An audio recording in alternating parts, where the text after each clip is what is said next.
सुप्रभात दोस्तों, मुझे उम्मीद है आप स्वस्थ एवं सुरक्षित होंगे। पानी सूख गया और जब मोरनी जो है सब चर रही हैं यहाँ पे अंदर आके।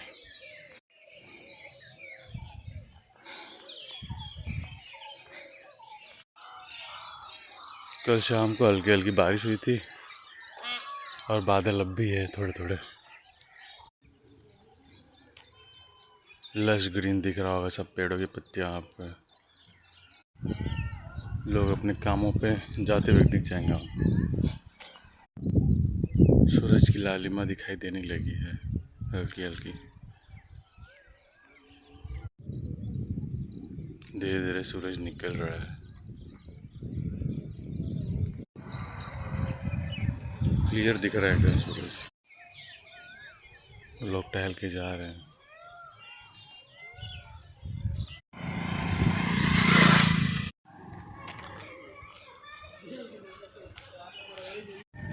नीम का पेड़ है ये।